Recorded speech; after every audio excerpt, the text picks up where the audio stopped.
Take 3. Take 3 na po daw. Pinagtatawanan ako ng asawa ko. Good morning mga ka-Green Thumb. Welcome back to our channel. At pag-uusapan po natin ngayon ay tungkol sa mga lucky plants or masaswerteng halaman ngayong 2022 na nandito lang po sa aking garden. Na hindi naman po sila mga mahal na halaman. Sila po yung mga mumurahin lamang. At yung iba po na may nahihingi lamang sa mga kapitbahay at sa mga kaibigan natin na meron din po sa kanilang mga bahay. Pakikita ko po sa inyo yung nandito lamang po sa aking garden. At ang mga masaswerteng halaman po ay sasamahan po natin ng sipag at tiyaga. Ipag po natin ididepende ang ating swerte sa mga halaman lamang. Kung hindi po naman tayo kikilos at magtatrabaho, hindi po natin makakamit yung ating tagumpay o ang maswerte sa hinaharap. Ito po, bago po pala makalimutan, ako nga po pala si Josephine Bauyon. Kung bago ka pa lang po sa aking channel, Josephine Bauyon po. Please like and subscribe. At pakiclick na rin po ng notification bell para po lagi ka pong updated sa mga upcoming videos po natin. Ngayon po ay papakita ko po sa inyo yung aking mga masaswerteng halaman. Pasensya na po kayo, medyo maingay po yung aming manok. Lagi po kasali sa aking pagbablog. At ang mga sasakyan po na malapit lamang po kami sa highway. Kaya po may naririnig ko kayong mga busina o mga dumadaan na mga truck ay dyan po sa labasan. Malapit lamang po. Tara po, pakikita ko na po sa inyo yung aking mga masaswerteng halaman ngayong darating na 2022. Tayo na po. Wala po dito sa tabihan ko. Iikot po tayo dito sa garden ko para po makita nyo. Dahil po mabigat at maraming likpitan. Kaya po iikot ko na lang kayo kung saan nandun. Tara na po. Ang una po sa ating listahan ay ang aking money plants na tinatawag na pachira. Kung tawagin po ito sa iba ay kastanyas. Yan, kinakain ito po yung ang bunga daw po nito yung kastanyas. Kaya po sa iba ang tawag nito ay kastanyas. Maswerteng halaman po daw ang halamang ito dahil po tinatawag ito na money tree. Lalo na po daw pag braided na. Yan. Ganyan po. Ito po ay kung maaalala ninyo, ito po ay nanggaling sa buto na pinasibol ko lamang po. At marami po akong napasibol. Ito lamang po ang aking nilagay sa paso. Ay, ito nga po pala. Pagka po nasa paso, hindi po siya masyadong lumalaki. Hindi po katulad ng direkta sa lupa, ay mabilis po siyang lumaki. Ito, may pakikita po ako sa inyo na sa lupa lang. Direkta sa lupa. Yan, aso. Halos hanggang dibdib ko na din. Pagka daw po pala naging pito na ang dahon ay suswertehin daw po. Sa paniniwala po ng iba. Hindi ko po sinasakap kung kayo po hindi naniniwala, pero yan daw pong mga swerte ay nakakatulong din sa ating buhay kung tayo ay magsusumikap. Sasamahan po natin ang sipag at tiyaga para po umunlad ang ating pamumuhay. Ito po ay 7. Pag daw po nakaka-7 na po yung dahon, ay swerte po daw. Sabi po ng iba. Ito po yung nasa direkta sa lupa. Pero ito po ay 3 puno din. Ayan. Mas maganda po daw na may ribbon na kulay red. Yan. Hindi pa siya masyadong braided, pero yan, dikit-dikit na. At meron din po akong single. Kita nyo po kung gaano kataas. Pagka kasabayan din po ito na nasa paso. Ito po yung single. Maganda po yung puno niya. Tumataba. Pagka, ayan o. Mataba yung puno niya. Ayan o. Ito pa isa. Yan, na mga nasa disposable lang po siya na ano. Yan po ang money plants or pachira. Yan. Ito po yun. Susunod po natin ay ang snake plant. Yan, siguro naman po ay meron kayo nito dahil napaka-common po ng snake plant na ito. Yan, snake plant Ito snake plant din po ito. Pwede din po siya sa loob ng bahay. Ito po naman ang moonshine. Tingnan nyo naman ang kulay niya. Ito po yung tinatawag na moonshine na spider plant. Snake plant, spider plant, sorry. Ito naman po ay kakaiba din. Nilagay ko na po siya sa lupa, masyado po siyang lumalapre at lumalapad at nakasira na po siya ng paso. Kaya po nilagay ko na po siya sa lupa. Yan. Alam niyo naman po na maswerte talaga ang halamang ito na tinatawag nating espada or snake plant. Yun daw pong tulis nito, yan. Teka lang, may bungang itlog. Ito po, ang mga tulis daw po nito ay sumisimbolo po ng katapangan. Ito daw po ay takot daw po dito yung mga masasamang espiritu dahil daw po sa tulis na ito. Yan. Susunod po natin yung ating mga photos. Yan, marami na po akong na-propagate na mga photos. Golden photos. Ito po mga golden photos ay napakadali din namang magkaroon ito. Madali din po siyang buhayin. Kung meron po kayo isang tangkay, mapaparami niyo po yan. Ito po ay isa sa mga masaswerteng halaman. Tinatawag din po itong money plants. Ito po ay air purifier sa loob po ng bahay. Maganda po itong ilagay sa ating salas, at ito daw po ay nakakahatak ng pera. Doon po sa may silangan natin ilalagay, sa bandang silangan, at nakakakuha din yun nga po, yung pong masasamang hangin na ay kinukuha po niya. Hindi na po talagang maganda po ito sa loob ng pamamahay natin. Ito po ang isa pang varieties ng golden photos. Ito naman po ang enjoy. Ito po ay nung tinanim ko ay parang 6 na dahon lang po. Ngayon po ay ayan na, mabagal naman siya lumaki, pero ayan, sa akin ay 2 na. 2 paso na siya. Bigay lang po ng aking friend na si Marison, BFF ko. Hello Marison, shout out. Marison Ruedas, my BFF. Yan. Sunod po natin ay ang pislili. Ang pislili ko po ay nandito. Ito po yung pislili. Sa pangalan lang po, di po ba? Peace na. Lagi pong peace ang ating tahanan. Pag po tayo ay merong pislili. Ayan, ang pislili. Meron din po ako nitong variegated. Hindi po kung sinabi ko po mga swerte ay yung iba po ay sabihin naman, ba't naman magiging swerte yan? Ito po ang variegated peace lily. Maganda po ang bulaklak niya. Parehas lang po ng color green ang bulaklak. Ito po yung variegated na peace lily. Yan. Susunod po natin ay itong mga palmera. Ito po mga palmera, kahit po anong klase ng palmera, yung mga palm tree ay swerte po ngayong 2022. Lahat po anong klase po, kahit po anong klase ng palmera ay swerte ngayong 2022. Meron din po akong variegated na palmera dito. Balik. Ito, hindi po pala ito palmera, pero ito po ay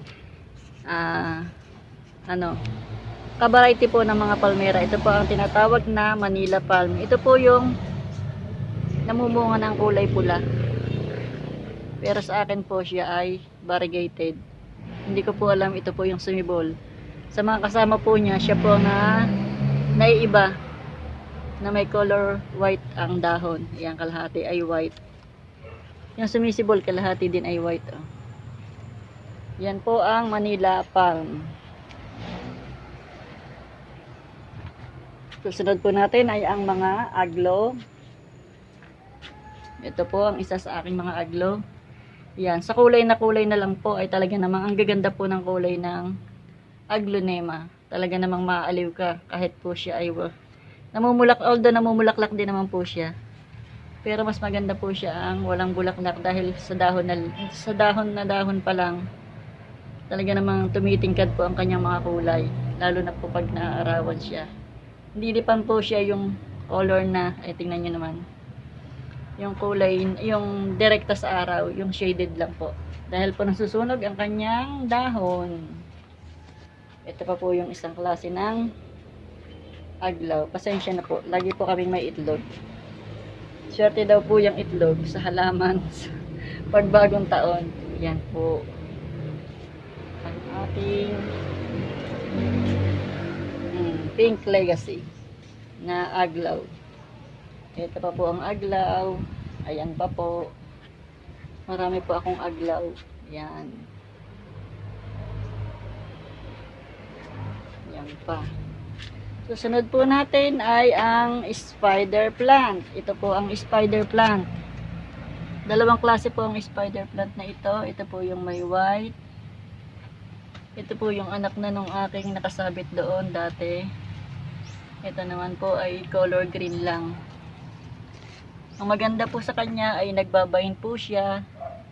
At ang ganda po ng kanyang mga anak, naglalawitan pag po siya ay nakahang. Hindi ko pa po siya hinahang dahil po wala pa po siyang vine na lumalabas. Ito po meron na isa. Napakaganda po niya kung siya ay nasa nakahang lang po. Yan. Hinihintay ko pa po siyang magkaroon ng anak at isasabit ko din yan. Yan po ang spider plant.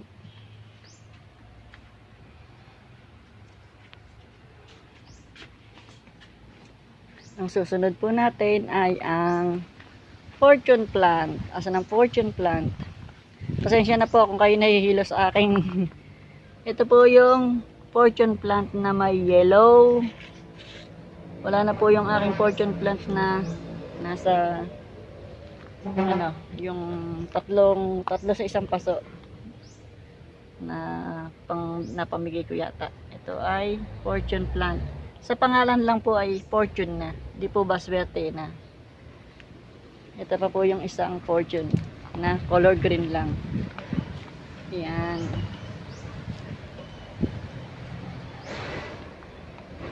Yan po ang fortune plant.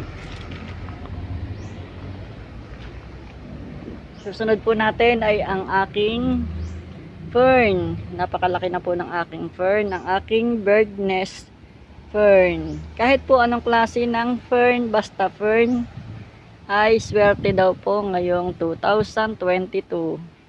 Kaya po dapat ng mga halaman na swerte ay meron po tayo. Kung tayo po ay mahilig sa mga halaman, tayo po ay mag-collect na ng mga halaman na swerte ngayong 2022. Ito po ang bird's nest fern. Napakalaki po niya. Tingnan niyo po ang aking kamay. Ayan. Ang lalapad po ng kanyang mga dahon. Mataas pa po siya sa akin. Ayan. Ayan. Nag-aanak din po ito. Ito po nakikita niyong brown sa likod. Ayan. Lapad oh. Itong brown nito, dito po nanggagaling yung kanyang nagiging mga anak. Ito po, pag nilipad ng hangin, ang mga brown na pulbos na ito, na powder na yan, ay kusa po silang dumidikit sa mga bato, sa mga puno, at nagiging dahon. Nagiging ganyan na din po. Ito po ay mura pa, kaya wala. Pero itong mga magugulang, ay meron na. Meron po akong nabenta nito na, at meron pa po akong tinira dito sa loob na mas maliit sa kanya.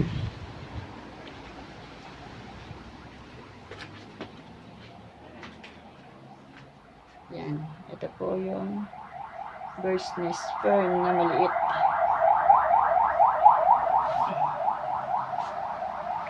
Pasensya na po at tayo po ay malapit sa highway, kaya po kung ano-anong ingay po yung maririnig natin, pasensya na po sa ingay. Susunod po natin ay ang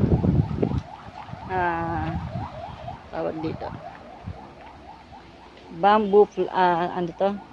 Lucky bamboo. Ito po yung Dracena na ginagawa po siyang, ito po ay pwede rin siyang i-braid. Yung tinatawag na Lucky bamboo, tinatanggalan po siya ng mga dahon para po siya maging katulad ng bamboo at pinagdidikit-dikit po. Yan, pinagdidikit-dikit po siya. Meron po nitong green. Nandito po. Mas ganito po yung ginagawang to, ganito. Mas ganito po yung ginagawa na Lucky Bamboo dahil po color green po lahat yung ginagawang Lucky Bamboo. Ito po yung dahon niya. Ito po yung Dracena. Meron pa pong isang klase dito. Yan, ka-variety rin po niyan. Ito naman po ay tinatawag na Song of India. Ito po ay Lucky Bamboo din. Meron po ako sa loob ng bahay at papakita ko po sa inyo kung ano po yung Lucky Bamboo. Ito po ang Lucky Bamboo. May bilang po ang tinatawag na mga stock na to ay may bilang. Yung iba po ay 21. Magsisimula po tayo sa 3. Wag daw po ang 4, wag daw po ang pares. 3, 5, 7. Pero yung 8 po ay swerte. 8, 9, 13 at 21 na stock. Dapat daw po ay ganon. Pero ito po ay 21 dati. Ewan ko po na ano siya, naubos na, natutuyo. Pero ito po yung nag-survive sa kanya. Ito po isang taon na. Yan ang aking Lucky Bamboo. Natitira na lang po sa kanya ay 5. 5 na stock. Hindi ko po alam ang meaning ng kung ilan ano niya nakalimutan. Mahirap pong i-explain. Kaya po, ayan. Bahala na po kayong mag-search kung ano po ang meaning ng 5 stock or ilang stock kung meron kayo nito sa bahay. Dahil po, ako po ay manggagaya lamang. Ito po ay 5 stock. Yan. Ito po ang aking Lucky Bamboo. Yan po. Sunod naman po ay ang Syngonium. Yan, kung saan pang Syngonium ay nandito lang po palagi ang aking Syngonium na Moonlight. Ayan po ang aking Syngonium. Meron din po akong ibang color ng Syngonium na nandito. Pasensya na po, hindi ko po nabibigyan ng meaning ang aking mga swerteng halaman. Basta ang alam ko po ay yan po ay mga swerte. Yung pang mga sinabi ko. Yan, kahit po kayo mag-search sa mga ibang YouTube, yan po ang inyong makikitang swerte. Ang wala lang po ako ay ang rubber tree. Wala po ako niyan. Meron din po dito na isang klase ng Syngonium. Ito po ang Wendlandy Eye. At ang mga wild Syngonium na nandito sa aking paligid, napaka wild na po nila. Yan. Last but not the least, ito po ang ZZ plant. Yan po ang ZZ plant. Yan. Hindi yata maingay ang manok ngayon. Yan ang ZZ plant. Meron din po ako niyan dito na mas malaki. Mas maganda po daw ang ZZ plant ay pagpasok ng bahay ay nandoon po. Ayan po. Pagpasok po ng aking gate, nandito na po ang aking ZZ plant at saka po itong snake plant na tataboy daw po sa mga masasamang elemento bago ka pumasok ng bahay. Yan. Nandito pa po yung isa. Yun, ang mas malaki. Wala mo paglagyan doon sa harap yan. Nandito lang siya. Basta meron lang na isa doon sa may center na bago ka pumasok. At meron pa pala ako nakalimutan. Yung pandan. Pandan, oregano. Yan, kailangan din po na meron tayo. Pandan at oregano. Napakadali naman pong hanapin ng pandan at oregano. Ang oregano ko yata ay nawala na. Hahanapin ko pa. Yan ang mga masuswerteng halaman ngayong 2022. May humabol po na lucky plants yung aking rubber tree na papasko po sa akin ng aking asawa. Yan. Kahapon lang po namin to nabili. Yan po ang aking rubber tree. Yan, kasama po siya, nagmamaganda. Aking Red Valentine po yata yan, pero ayan, kasali din po siya sa mga masuswerteng halaman. Ito po yung nabili ko kahapon. Ito po yung papasko ng asawa ko. Ito po yung aking binili. Yan, dito po nagtatapos ang aking vlog. Pakita ko lang po sa inyo. Ito po hindi kasali sa mga swerte, pero po ito yung swerte sa akin. Ito po ang aking poinsettia na magmamaganda po. Ayan po, nagmamaganda yung aking poinsettia. Namumulaklak na po dahil po malapit na ang Christmas. Ito na po siya, maganda na. Lahat po ng dulo niya ay may bulaklak na. Ito pa ang isa.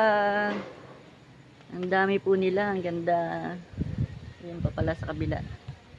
Thank you for watching. Bye-bye and God bless. Kita-kits sa mga susunod ko pa mga video.